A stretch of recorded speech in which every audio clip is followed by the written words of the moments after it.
Boa noite, boa noite, boa noite.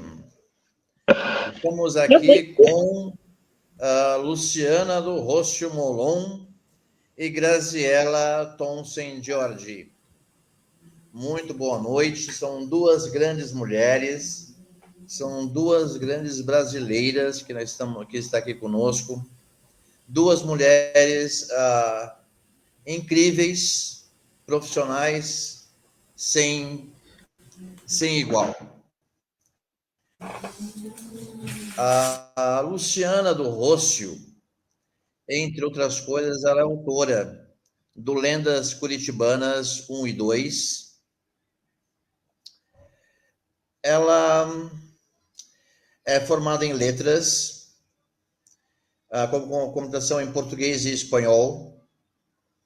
Fez magistério no Colégio São José e hospitalidade. Ela faz dança cigana artística, fez com Carmen.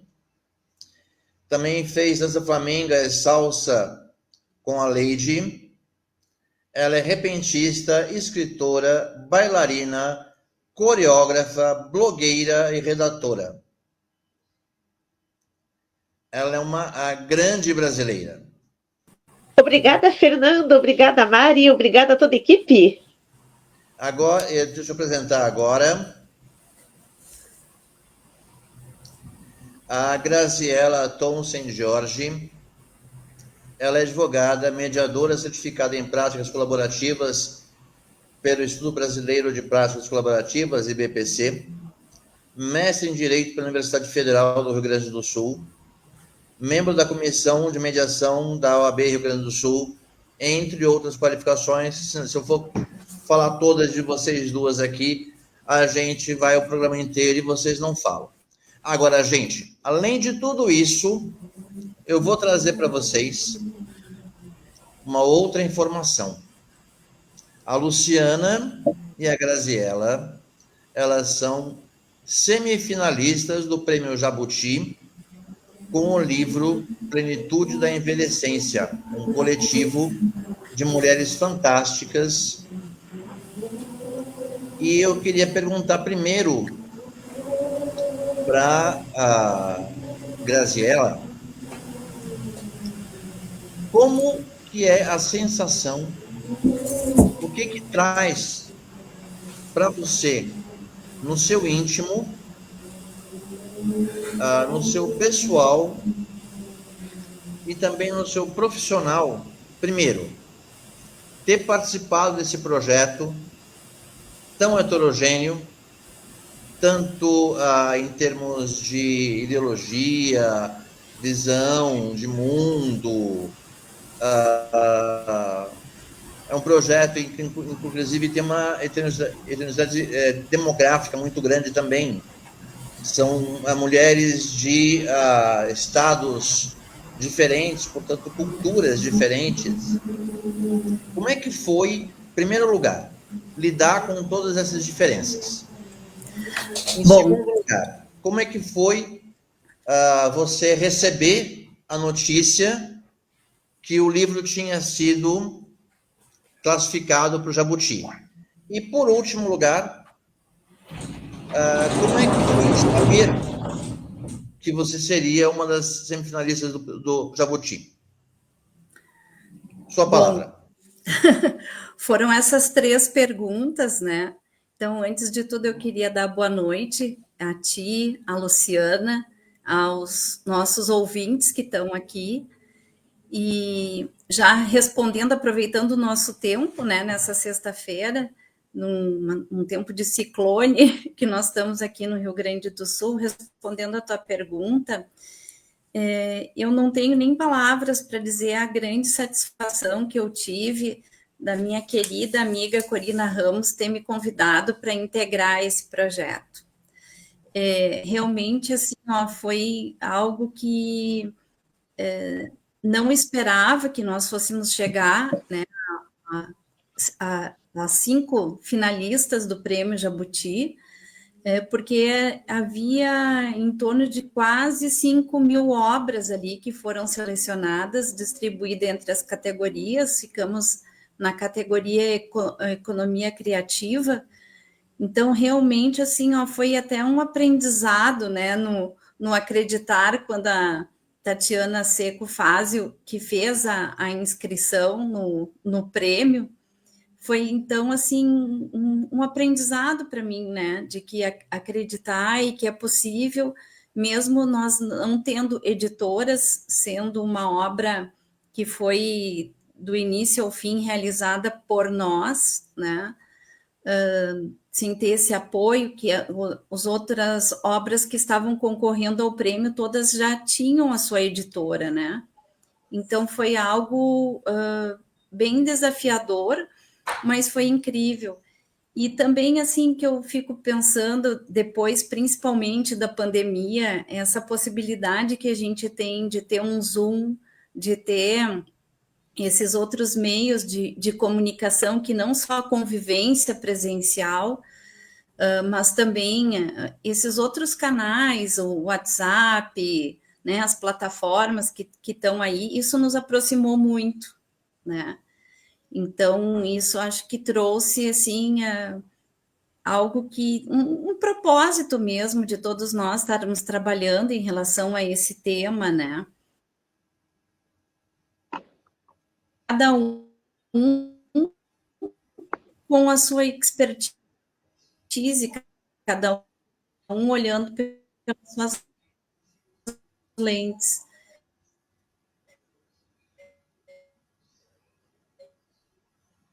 E nós tivemos, então, a Heloísa e a todos os capítulos, tanto no volume 1 quanto no a Dulce, por isso que nós estamos aqui, né, Luciana, fazendo até essa conexão aqui cultural, integrando tantos saberes aí, né?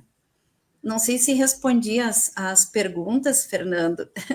Se ficou faltando uma, tu me pede para mim, repete que eu... Então, você não respondeu aqui para a gente, não para mim. Tá. Tá? Você não respondeu para a gente como é que foi lidar com essa diversidade demográfica. Pois é, em relação à questão das nossas diferenças, assim, de estarmos em estados diferentes, de diferentes saberes, né? Tudo isso foi sendo criado recursos muito pela coordenação da própria Corina, que foi excelente, ela foi a legítima organizadora da obra, né? Com apoio de também outras escritoras. Destaco muito essa expertise da própria Tatiana em relação a lidar com essas novas tecnologias, inclusive até a obra tinha a Dulce, que foi criada uma personagem de inteligência artificial e que ela estava ali respondendo questionamentos a respeito dos capítulos dos livros, o que as escritoras tinham escrito, né? Então, é uma obra, assim, que ela é coletiva, são 12 mulheres que são escritoras de diferentes faixas etárias, mas a faixa etária predominante é da envelhecência, né? Nós temos uma escritora que ela tem 24 anos, uma outra tem 39 anos, mas as 10 outras escritoras, incluindo a organizadora do livro, que é a Corina Ramos, estão na faixa até dos entre 50, 60, 70, 77 anos, né? Então, isso foi sendo conduzido, acho que de uma forma bem natural, né? Uma forma muito respeitosa e integrativa entre todas nós, né, Luciana? Sim. Eu queria agora passar essas perguntas para a Luciana. E para a Luciana, eu queria acrescentar algumas coisas.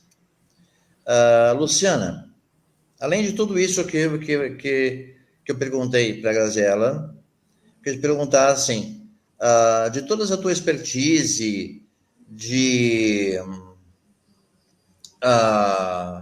dança flamenca, de lendas, de uma série de outras coisas que você... Boa noite, Maru. Obrigado. De uma série de outras expertises, que você é uma uma artista multifacetada. Então, além de tudo isso, como foi a tua contribuição como artista multifacetada para esse projeto? Assim, que escrevo desde criança, né? É poesia, lendas também eu gosto Bom dia, desde os boa noite, Matheus. Lendas eu gosto desde os 6 anos de idade. Então, a Corina, ela me convidou, ela fez esse convite, que estava pensando em escrever um livro, né, sobre esse tema, mas antes dela me convidar, eu escrevia também lendas de plantas, flores, né, eu pesquiso também as flores, plantas medicinais, e a Corina, né, antes dela ter essa ideia do livro da envelhecência, ela achou a minha pesquisa e as minhas lendas com flores e plantas muito curiosas, né? Que poderia ser usada em algum projeto depois. Daí eu fiquei pensando, mas que projeto eu poderia usar plantas medicinais, flores, alguma coisa com botânica, biologia, jardinagem? Daí a Corina veio com essa novidade que eu poderia colocar as lendas das plantas, flores medicinais, num livro sobre envelhecência. Então eu achei que eu nunca tive essa ideia, né? De repente falar sobre plantas e também fazer essa qualificação para a envelhecência, né? Depois que eu fui me lembrando que antigamente as idosas tinham esse conhecimento de plantas medicinais, de remédios através de flores, então daí é uma coisa que está tão enraizado dentro das pessoas, da cultura, que acho que acaba esquecendo, né? E isso na envelhecência, nessa parte da envelhecência foi bem interessante, porque a Dulce, a personagem, está entrando na envelhecência, mas ela não conhece assim muitas coisas de plantas medicinais, flores medicinais, né?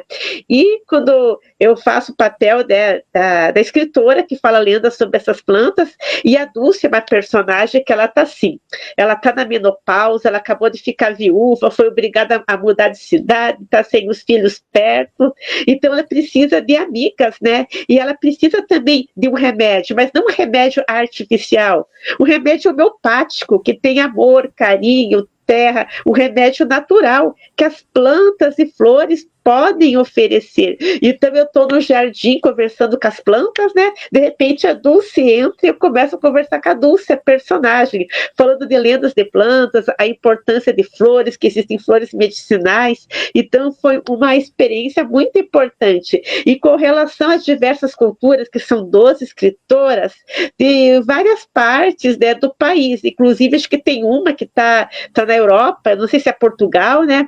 Mas eu nunca tive problema em lidar com bastante cultura, com cultura diferente. Porque quando Obrigado, eu tinha Bruna Silva.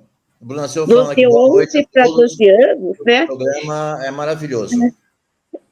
Então, como eu estava falando, nunca tive problema de lidar com pessoas de culturas diferentes de outros estados, porque quando eu tinha de 11 para 12 anos, o meu pai ele foi transferido para Brasília, eu tive que ir junto. E lá você encontra pessoas de todos os estados, porque é dividido por quadras, e nessas quadras tem pessoas assim que lá do Amazonas, até pessoas lá que do Rio Grande do Sul, de região norte e sul, de todas as regiões do país. Então lá é um burburinho, uma efervescência de culturas diferentes, né? Eu morava numa quadra, num prédio, tinha pessoas de todos os lados do país, inclusive de outros países, né? Então eu conheci a cultura do nortista, a cultura do nordestino, a cultura do centro-oeste, e eu fui pesquisando desde aquela época as danças, as lendas, então eu não tenho dificuldade, de repente, em receber e também de assimilar a cultura do outro, porque eu tive essa experiência de 11 para 12 anos, morando em uma cidade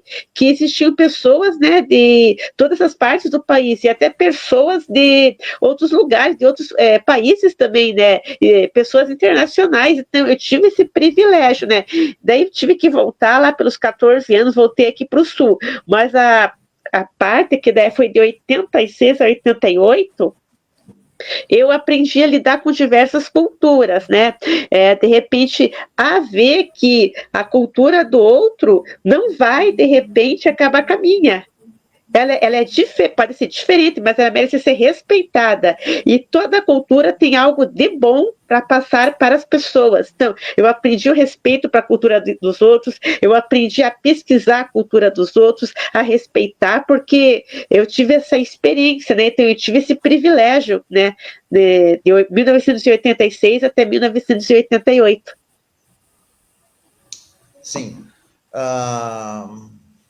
Eu queria a sua visão, Luciana, de como que chegou para você duas situações diferentes. A primeira situação, que a Graça falou que tinham mais de 5.000 obras inscritas. 4.000 e poucas obras. 4.000 e poucas obras inscritas. Isso. E vocês chegarem à semifinal ali, páreo a páreo com Júlia do Alibe, por exemplo, que são pessoas de peso. Com o Pedro, que ele tinha ele tem 2 agências de publicidade, então, assim, pessoas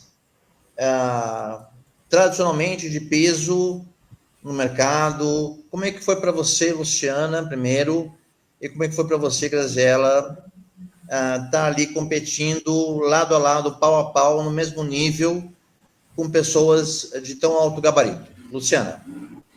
É surpreendente mesmo, é gratificante, né? Porque os concursos literários que eu participei, eu nunca participei com antologia com outras escritoras, né? Eu participei de concursos literários que eram aqui mesmo do Paraná, né? E alguns eu ganhei, mas não era assim de uma coisa nacional, tão abrangente, né? Tão assim, holístico. Então esse foi o primeiro concurso que eu participei com antologia com outras escritoras que tem uma abrangência nacional. Então foi surpreendente mesmo.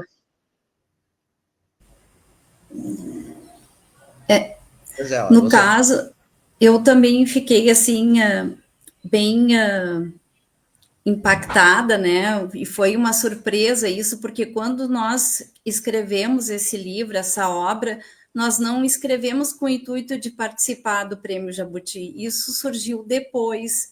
E eu acho que é um reconhecimento assim, ó, da força do coletivo e da própria proposta do conteúdo, né? Plenitude na envelhecência, uma realidade possível, que é poder trazer assim essa outra visão em relação ao envelhecimento, né? Da pessoa idosa, né? Não como aquela visão tradicional e antiga que a gente foi, que como se já se tratasse da finitude, mas sim em relação à continuidade, né? Que tu ainda pode ter uma vida plena, seja ela dentro de uma vida interior, ou seja dentro de uma vida relacional, dentro de um contexto social, né? Então, no primeiro momento, a Dulce, essa personagem, ela passa por essa crise existencial, né? Ela fica muito abalada ali, né, com aquela mudança da etapa de vida, enfim, mas ela vai buscando outros recursos e ferramentas, né, das trilhas ali que é proposta. Então, nesse primeiro volume, ela vai, assim, se fortalecer internamente, vai buscar se conhecer, vai buscar se tratar, esse cuidado, né, Luciana, com também os chás, as plantas, né, os florais, ela vai se fortalecendo essa identidade. E depois, no segundo momento, então, já é um outro momento em que ela vai agir, né, para mudar isso, para fazer valer os seus direitos, para que ela seja ouvida, né, para que ela se mostre assim ainda que apesar da idade ela ainda é uma pessoa, né, que ela é plena e capaz de conduzir a sua vida. Então eu penso assim que essa nossa proposta, né, como um todo da mensagem e o conteúdo, ele trouxe bastante sentido, né? Ele é uma proposta potente para estar trabalhando esse tema sobre a envelhecência, né? Então, acho que ela vem com um conteúdo de esperança, né, para lidar, então, com esses momentos que são mais, assim, o fim da vida e que as pessoas entram de fato numa crise como se tudo tivesse acabando, e qual é o sentido de tudo, né? Muitas vezes esses papéis se invertem, são os filhos que acabam, os pais sempre que educaram os seus filhos e cuidaram e tutelaram dos seus filhos, com o tempo esses papéis se invertem, né? Passam então os filhos a cuidarem e tutelarem os seus pais, mas qual é o limite disso, né? Qual é para que se mantenha essa harmonia familiar? Então, eu acredito que essa proposta desses temas, eles despertam e traz muito sentido para as pessoas. Então, por isso que eu acho que nós chegamos nesse top 5 aí do final. Luciana, você. Tem agora, né, que a partir de 2020, muitas pessoas, principalmente o pessoal da envelhecência, ficou em casa, né? Tinha aquela história, não saia por causa da pandemia. E foi nessa época que surgiu aquela literatura sênior, porque antes tinha literatura young adult, já existe, né? New adult, novo adulto, young adult, que é o adolescente, tinha essas divisões, mas pouca gente falava da literatura sênior. Inclusive, isso dá um debate, que tem professores que acham que essas divisões só atrapalham, que essas divisões são comerciais, mas na área da psicologia, pedagogia, os educadores dizem que é importante ter essas divisões por idade na literatura, para a pessoa ela se sentir acolhida. Nossa, tem livro especificamente para mim, e para facilitar nas bibliotecas e nas livrarias, uma pessoa querendo um tema, já tem essa divisão. Então, tem os professores de literatura que são contra, mas por outro lado tem pedagogos, psicólogos, né, até gerontólogos que são favoráveis a essa divisão literatura sênior. E esses dias eu falei com uma senhora que ela ficou feliz, né, que ela não gosta de ler nada assim na tela, ela prefere na biblioteca ou então na livraria. Ela ficou feliz porque estava escrito literatura sênior, escrito 50 a mais. Então, ela se sentiu representada. E agora está tendo, né, que o pessoal diz que a agenda woke. Então, eu já lidava com a agenda woke antes desse tema, porque eu sempre gostei de escrever pelas minorias, né? Eu gostei de escrever falando do LGBTQIA+, eu escrevia sobre pessoas com deficiência, meus personagens tinham deficiência, eu escrevia também sobre personagens indígenas, personagens afrodescendentes, orientais, eu sempre gostava de colocar coisas assim que eram esquecidas, né? E agora se chama agenda woke, quando você coloca as minorias na sua literatura, mas antes de ter esse termo agenda woke, eu já fazia isso, né? E também colocava personagens idosos, né? Porque eu acho que tem que ter a representatividade. Então, a literatura sênior, que seria o que? A literatura sênior, né? Recomendada para todos, mas principalmente para pessoas acima dos 50 anos. Literatura com personagens acima dos 50 anos, né? Literatura com autores também acima dos 50 anos. Daí que isso está cabendo em várias feiras literárias, na banca, né, no estande de literatura sênior. E é importante, apesar de ser comercial, eu reconheço que tem a intenção comercial também, mas não é só isso, tem a intenção da representatividade. Os idosos querem ver personagens assim que tenham mais de 50 anos. É difícil num livro de entretenimento achar um personagem principal com mais de 50 anos. Quando tem, é a avó, é a tia, é a professora, não é a mocinha protagonista da história. Então, os idosos também sentem isso. Agora que você vai à literatura sênior, o conteúdo ali são as mocinhas, as protagonistas com mais de 50 anos. Então, esse livro da envelhecência com a protagonista Dulce cabe bem na literatura sênior. Representatividade das idosas. Então, essa parte deve ser falada, né? Que eu tenho participado de debates literários sobre literatura hot, Neil Young, adolescente, literatura teen, mas poucas pessoas ainda falam sobre a literatura sênior com personagens com mais de 50 anos. Então, essa representatividade é muito importante, porque hoje a figura da velhinha não é aquela vovó que fica fazendo tricô e recebe os netinhos no domingo. Porque nós estamos numa época que tem muitas mulheres que chegam na terceira idade e fizeram a opção de não casar e não ter filhos. Cadê a representatividade dessas mulheres nas novelas, nas minisséries, nos livros? Eu, por exemplo, fiz a escolha de não casar e não ter filhos, porque eu nasci numa família disfuncional. Se eu casar e vou ter filhos, vai ser pior para mim, vai ser pior para meus filhos, vai ser pior para meu marido. Então, eu tive essa consciência. E outras mulheres, principalmente as nascidas em famílias disfuncionais, fizeram a opção de não casar e não ter filhos para não complicar mais a vida. Cadê a representatividade dessas mulheres? Porque eu via na TV Globo, não sei se pode falar, que tinha uma malícia, a TV Globo debochava das mulheres que chegavam com mais de 50 anos e não casaram e não tinham filhos. Colocava as personagens das beatas fogosas, das beatas hipócritas, o que não consentia com a vida real, que não batia com a vida real. A Rede Globo ironizava essas mulheres. E agora não. Essas mulheres podem escrever a história sem a ironia das novelas. Podem escrever, sim, que a mulher tem o direito de chegar na terceira idade sem casar, sem ter filhos, sem ter netos, mas com outras atividades, né? E o caminho é a literatura sênior, né?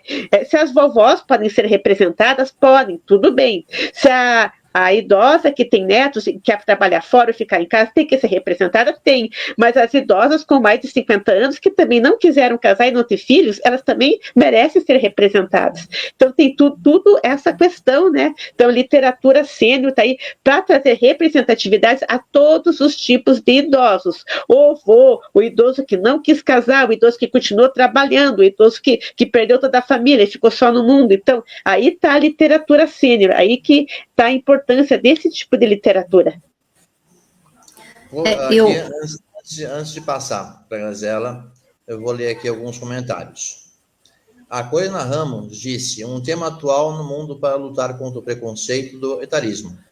Teve originalidade pelo propósito e pela forma de abordar em capítulos com diversidade conceitual. A Júlia Barbosa disse: gostei muito da literatura sênior, top. Segunda pergunta, Lu. O Cláudio Cruz disse: boa noite. Quero perguntar para a Luciana se ela conheceu a Gilda, que ficava no bondinho de Curitiba. Sim, era uma transexual, né? Que ela beijava as pessoas, ela brincava. Ela tinha barba, mas se vestia de mulher, adorava vestido. Vestido de chita comprida e rodada era o preferido dela, né? Ela beijava as pessoas, brincava de dançar. Inclusive, em 1980, tinha aqui um parque chamado Passeio Público. E eu tinha 6 anos de idade. E quando tinha dia da criança do Passeio Público, tinha bandas com palhaços, brincadeira, música. E nem no 12 de outubro, minha família me levou, né, com 6 anos de idade. E os palhaços começaram a tocar uma valsa. E, de repente, eu vi um homem com barba, com vestido rodado de mulher, né, dançando a valsa, assim. Eu achei muito engraçado. Eu pensei que fosse um artista. Eu fui lá, peguei esse artista para dançar. Daí depois falaram para mim, menina, você está dançando com a Gilda. Mas que Gilda? A Gilda que fica na Rua 15, Gilda. Também ficou assim na minha memória. Mais de 10 anos se passaram, eu descobri que a Gilda era um personagem folclórico, né? Que era um transexual que tinha barba, ele usava barba, mas usava batom e se vestia com vestido florido e mexia com as pessoas na Rua 15. Então eu tive o privilégio de dançar com essa Gilda sem saber que a Gilda era a Gilda. Grazela.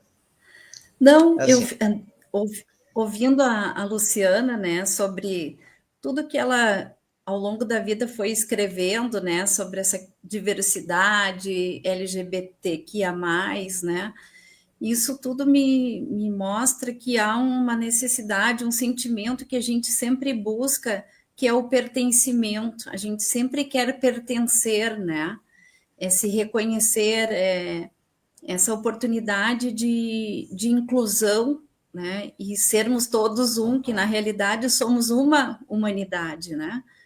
Então, tem, assim, essa questão da diversidade, mas tem esse sentimento também de busca de pertencimento.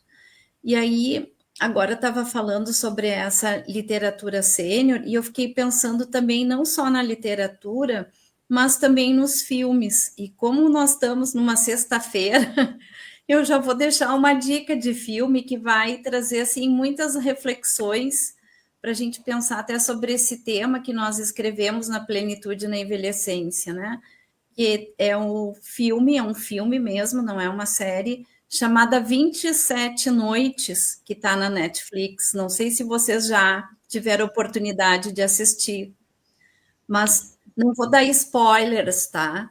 Mas, em resumo, o filme, ele é baseado em fatos reais, é um filme argentino, é na vida de uma senhora. No filme ela tem 83 anos, mas na vida real parece que ela tinha 88 anos, né? No filme o nome dela é Marta, e ela era, assim, apaixonada pela arte, ela gostava de dançar, ela tinha uma vida, assim, totalmente excêntrica, né? E ela tinha um poder aquisitivo também elevado, ela já estava viúva e ela tinha 2 filhas. E então, assim, a vida dela, aos olhos do outro, era das filhas, por exemplo, ela era uma vida disfuncional, né? Perto daquilo que se tem da visão tradicional, né? Das pessoas que já estão com mais de 80 anos. E ela vivia na boemia, e ela também gostava de beber e de se divertir muito. Então, ela também estava tendo gastos, né, em relação ao patrimônio, né? E as filhas tomaram, então, uma medida judicial para que ela fosse internada num hospital psiquiátrico e recebesse uma curatela, alegando possível disfunção, possível problemas no lobo frontal, né? Então, que a mãe estava com um início de demência. E aí tu vê, assim, toda essa questão, né, dentro de um contexto social, que se tu está nos 80 anos e não é aquela vovó tradicional sentada fazendo crochê, o quanto isso assusta a sociedade, ou assusta, às vezes, até mesmo os próprios membros da família, né? Então, ela fica lá 27 noites passando nessa clínica internada, e aí, dentro desse processo, que é uma discussão dentro de um processo judicial, o juiz determina que um perito vá fazer a avaliação e a sanidade mental dela, se ela tem a lucidez, se ela está realmente com demência ou não, ou qual era a condição dela, né? E aí, esse perito que se aproxima dela e começa a ter entrevistas com ela, que presumo que seja um psiquiatra, ele começa a cotejar a própria vida dela, né, que no filme é a Marta, e a dele, o nome dele é Leandro Casares, né, dentro dessa história do filme. Que, na verdade, a vida dele era bem mais pacata e diferente em relação ao que era da vida dela, né? Então, ali eles vão se aproximando, enfim, e vai mostrando uma versão dessa envelhecente, então, que nem a Luciana falou, que ela não está dentro daquele quadrado social, né? Que ela tem essas características. E ela tinha uma psiquiatra com a qual ela se tratava há muitos anos, e o nome dessa psiquiatra é Natália Zito, inclusive ela que foi autora de uma obra de um livro, e esse livro acabou se tornando no filme, né? E então, dentro desse questionamento e dessa luta judicial que eles acabam tendo, né? A solução que eles vão encontrar acaba sendo, ao final, um acordo e uma mediação, né? Porque só o processo judicial ele iria trazer o desgaste ali para todo mundo. Mas isso ele traz, assim, uma mudança a partir da literatura, então, ou a partir, né, o filme veio depois, mas a partir desse caso emblemático, em que se tem, assim, a restrição da liberdade de uma pessoa, porque ela não está exatamente encaixada dentro daquele imaginário social que a gente tem em relação a adotar um comportamento, foi criada uma lei, isso no ano de 2010, né, na Argentina, que é uma lei nacional de saúde mental, em que revisou que essa internação compulsória ela só vai se dar em casos excepcionalíssimos, né? Então, aí surge a figura também de um curador administrativo em relação aos bens, né, da pessoa, ou seja, vai se buscar outras alternativas e outras soluções para se lidar com a questão, e aí eles fazem esse acordo para justamente ter o respeito, né, e preservar essa dignidade da pessoa idosa, não só porque ela chegou a uma idade avançada que ela perdeu a sua lucidez, não é porque ela chegou a uma idade avançada que ela perdeu a capacidade de discernimento, ou que ela vai deixar de dançar, de se divertir, enfim, e de ter uma vida plena, realizando aquilo que ela tem, né, como projetos ainda. Graziela, você é advogada, mediadora da OAB Rio Grande do Sul. Queria fazer uma pergunta agora para você. Vamos dar 2 passos para trás. Lá no início, você falou em plenitude, você falou em limite que os filhos têm para cuidar dos pais.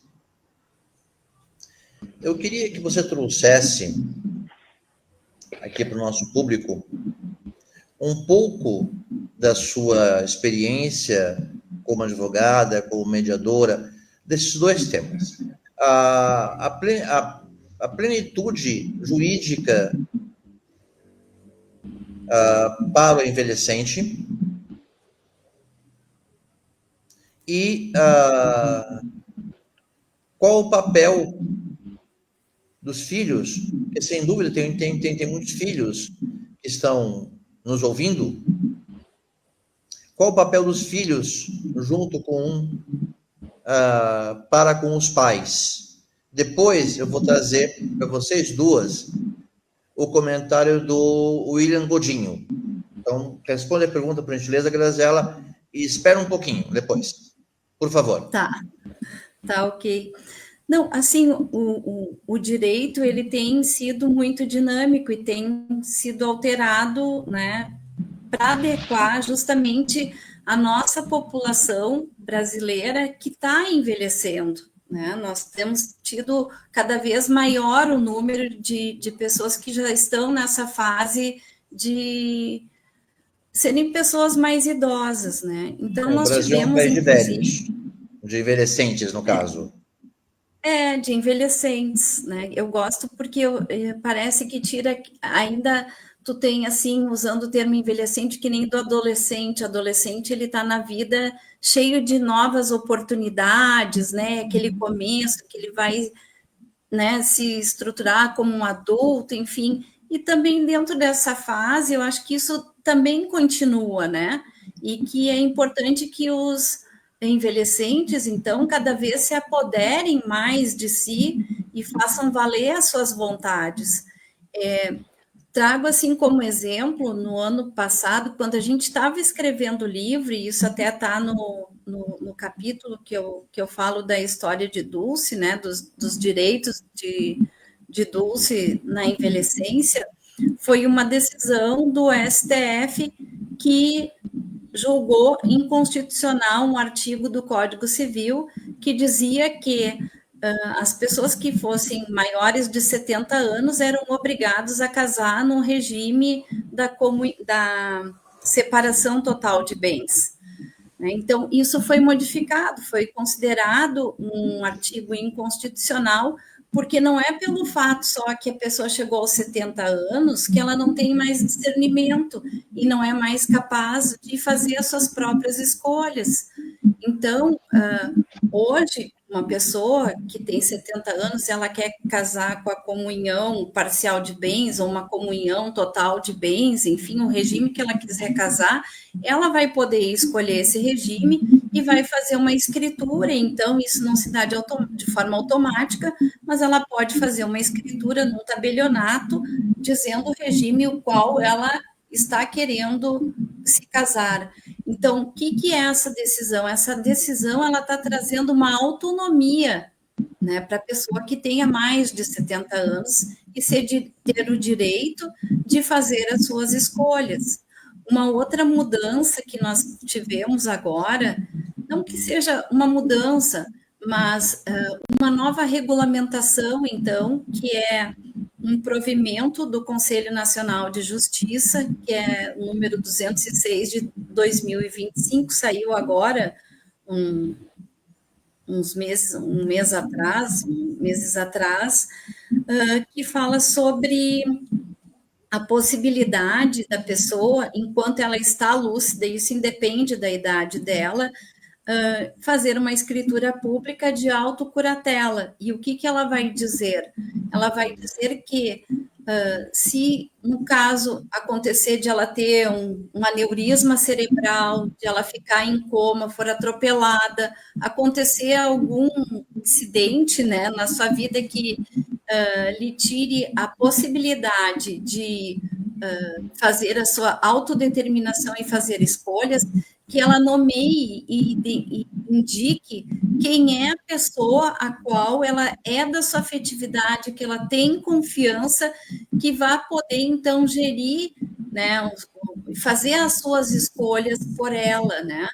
Então, para deixar o quê? Que não fique de forma obrigatória, né, que na falta de acontecer sendo casada seria um dos cônjuges, ou não tendo cônjuge seria os pais, né? Ou não tendo pais seriam os descendentes, mas que se tu quiser escolher a vizinha e ela querer também, né, ser a tua curadora, se tu quiser escolher lá o primo, a prima, né, enfim, que tu tenha essa liberdade, que então tu pode fazer esse registro. Então, o que eu trago em relação a isso, né? Cada vez mais está trazendo uma autonomia para que as pessoas possam fazer as suas escolhas, ou seja, são escolhas que vêm de dentro e não de fora para dentro, né? Não é uma imposição que é do judiciário, que o juiz que diz e vai ser feito dessa forma, né?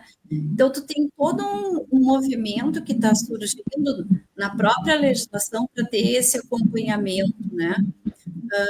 E nós temos também, assim, ó, dentro disso, que se sabe que às vezes no âmbito familiar se geram muitas confusões. E a comunicação e o diálogo em relação a isso acaba sendo com uma carga de emoção muito grande, com mágoas, né, com frustrações, ou com sentimentos de culpa ou acusações, que os diálogos entre a família muitas vezes acabam não sendo produtivos aí, né? E geram aí mais ruptura ao invés de trazer união.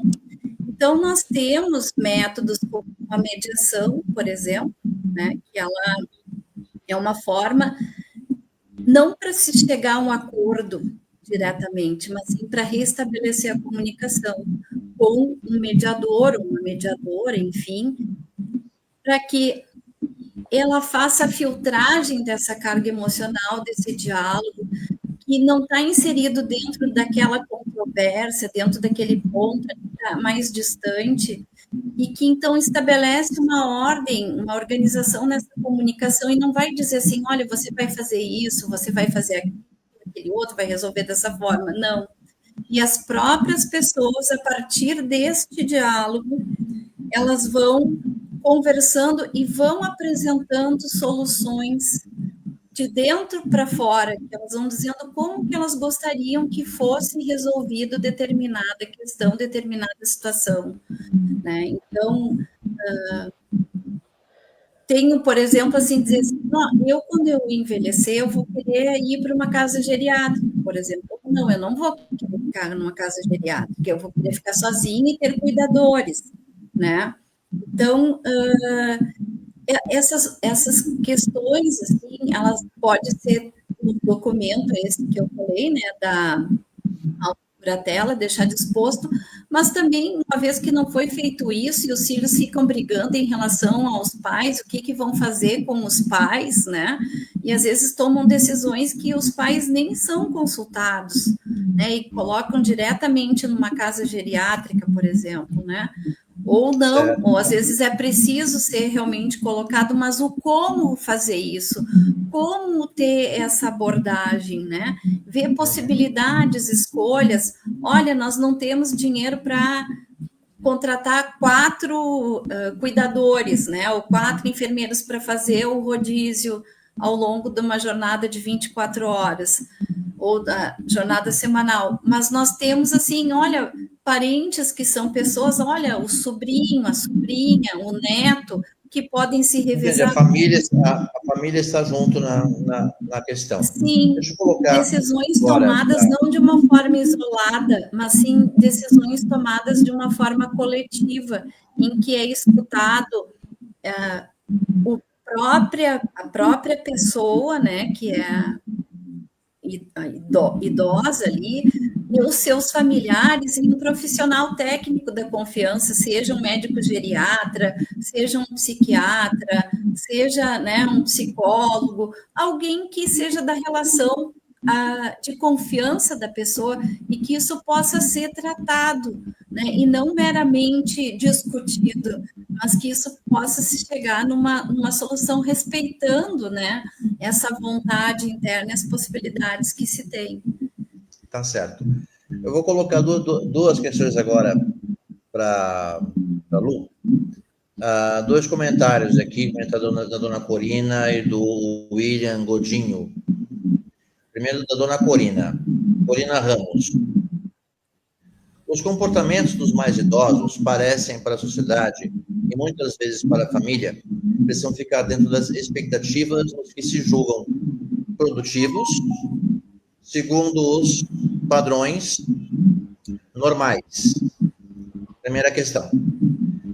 Depois o William Godinho faz o seguinte comentário. Talvez a pior coisa seja a demência, onde você perde a tua essência e toda a tua personalidade. Onde você vai morrendo aos poucos, não só mentalmente, mas fisicamente. Porque a mente controla tudo. Perdeu a tua mente, já era. A mente controla tudo. Eu queria, Lu, a tua impressão sobre esses 2 comentários. Então, aquela parte lá que o idoso é produtivo, visto naquele padrão da vovó fazendo tricô, né, cuidando dos netinhos. Então, essa parte aí, isso está caindo, né? Quantas mulheres idosas estão no mercado do trabalho? Se aposentam, mas sentem falta de estar no mercado de trabalho e voltam. Quantas idosas não empreender, começaram a empreender depois da aposentadoria do serviço normal? Ela trabalha no serviço, mas, por exemplo, o sonho dela sempre foi ter uma loja. Mas ela, para se sustentar, precisou trabalhar no serviço público. Se aposentou, montou a loja dela. Eu conheço várias, né? E essas idosas que montaram loja, elas foram criticadas por neto, por familiares, mas foram aplaudidos para quem via o esforço dela diário. Os netos e a família criticaram. Para que uma velha vai trabalhar depois de se aposentar? Olha aí o preconceito, né? E elas são verdadeiras heroínas, porque quebraram o preconceito da família para realizar um sonho. Elas não fizeram a opção de não ser a vovó que cuida dos netos fazendo tricô. Elas quiseram realizar o sonho de empreender. Eu conheço idosas que a família... uma idosa ali, que inclusive eu entrevistei, o sonho dela sempre foi ser cantora, mas os pais não deixavam, porque achavam que televisão, música não era coisa para mulher séria. O que eles fizeram?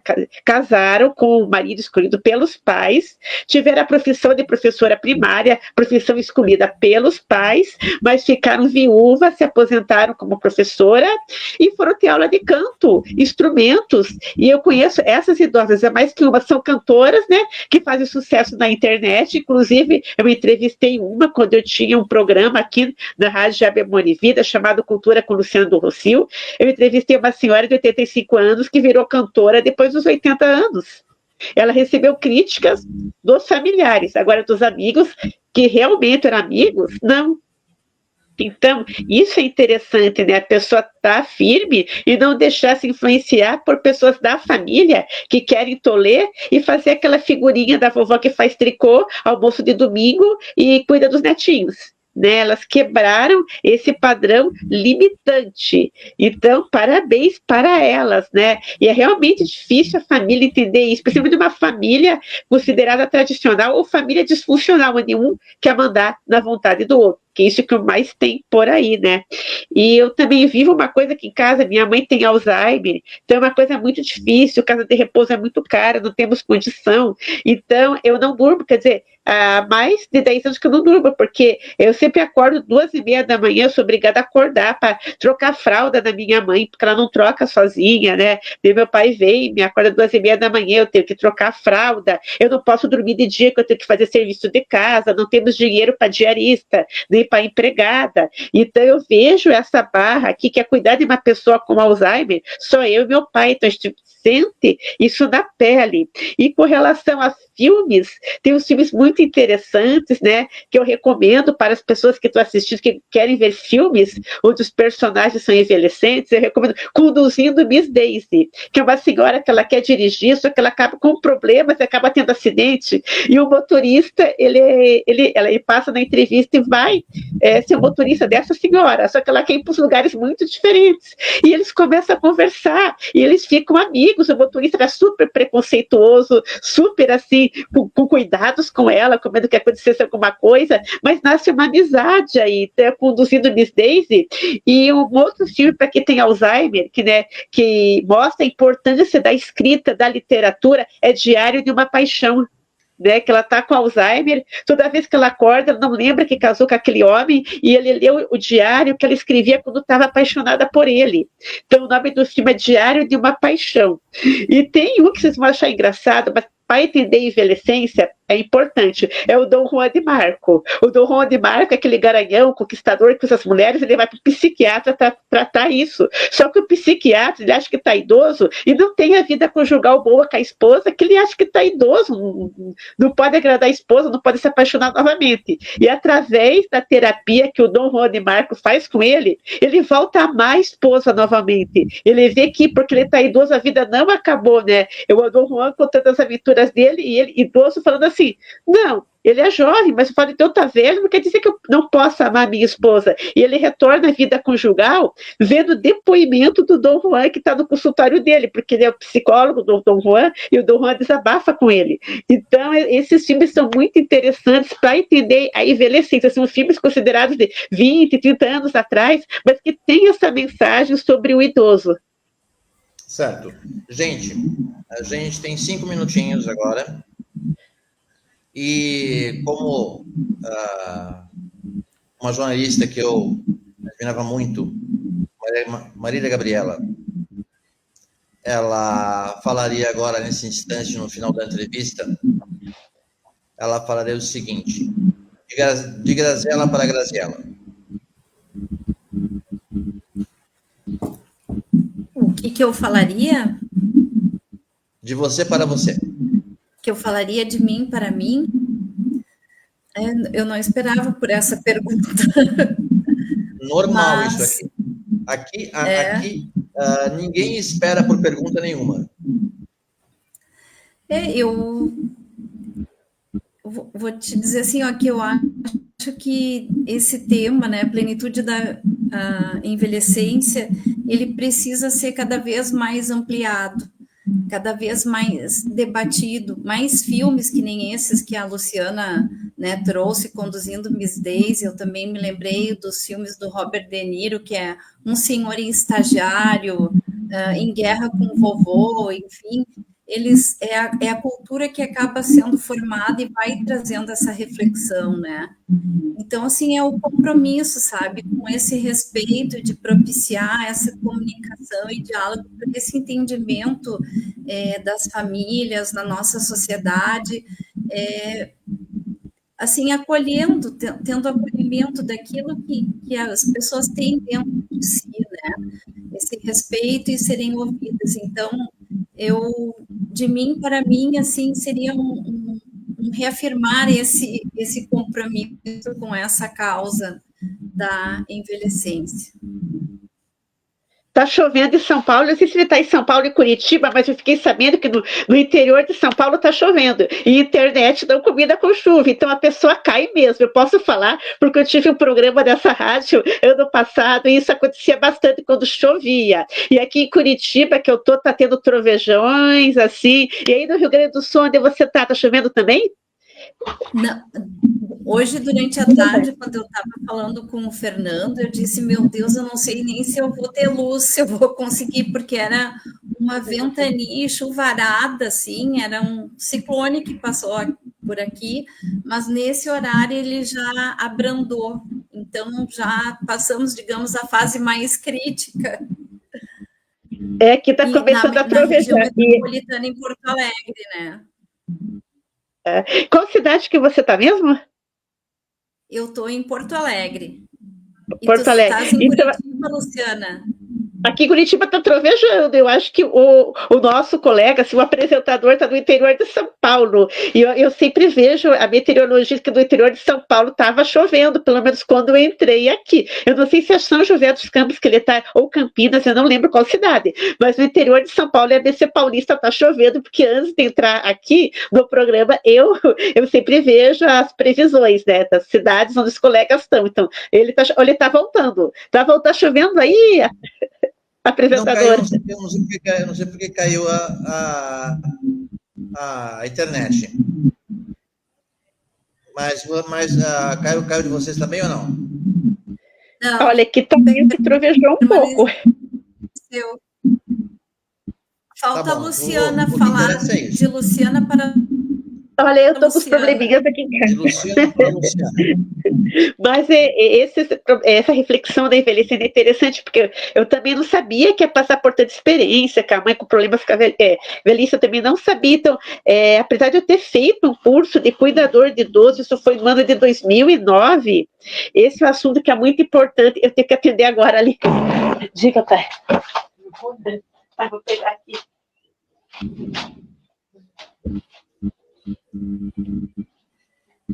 Nossa, olha aqui, tá dando alerta. Olha aqui, gente.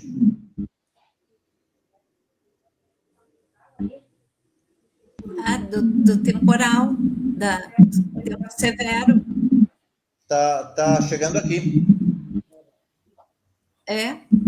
Aqui nós passamos por isso. Aqui está falando que vai chegar na região metropolitana, mas tem várias regiões aqui, municípios do interior, que ficaram as cidades assim devastadas também, né, com esse ciclone. Eu queria falar para as pessoas assim, que vocês fiquem em casa, vocês não saiam, a não ser que seja extremamente necessário.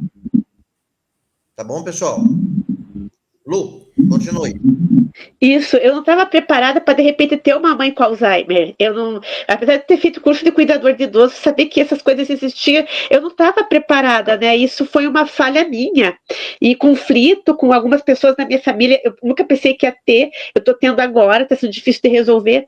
Então, era coisa que eu não estava preparada, que se eu soubesse que isso aconteceria, eu me prepararia melhor. Então, o conselho que eu daria, se eu voltasse para o passado, se prepare melhor, que certas coisas que você acha que não vão acontecer, vão acontecer. Então, eu me prepararia melhor, né? Mas ainda bem que eu fiz o curso de cuidador de idoso, né? Discutiu esses filmes, falava assim, como usar cadeira de roda, cadeira de banho. Então, e esse conhecimento desse curso que eu fiz em 2009, está sendo assim, espetacular para resolver alguma parte dos problemas que estou tendo com a minha mãe agora, né? Então, mas eu deveria ter me preparado melhor, né? Não ter feito somente esse curso, mas outros também, e me preparar a parte psicológica também. Então, isso eu reconheço que falhei. Gente, agora eu falo para vocês. Aonde encontra o livro Plenitude da Envelhecência?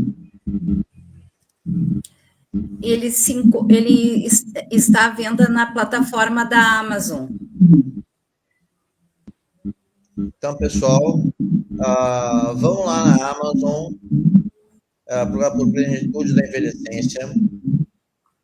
Corre lá agora. Eu convido os empresários que assistiram esse programa a estar colaborando com ele para que ele possa continuar, tá, pessoal? E agora, não percam Alquimistas do Agora, com Carla Ramos, uma entrevista fantástica, sensacional, que vai começar agora em 9, 8, 7, 6, 5, 4, 3, 2, 1. Começamos. Vai começar agora, daqui a pouquinho, assim que sair, Feministas do Agora. Pessoal, e entrevistando uma entrevistadora da revista Sarau das Artes, revista muito importante para a cultura brasileira. Um abraço. Eu queria agradecer pela oportunidade. Obrigado a você, Graziela. Luciana, muito obrigado. Agradeço a Mário, o apresentador, aos colegas Corina, o William, Alisson, Maru, todos que estão participando e os que vão deixar comentários aqui também. Um abraço, um beijo no coração de todo mundo. Bom final de semana e assistam as 27 noites que está na Netflix. E leiam o filme, assistam, leiam o livro Plenitude da Envelhecência, uma realidade possível, da Amazon. Muito bem. Um beijo no coração de todo mundo.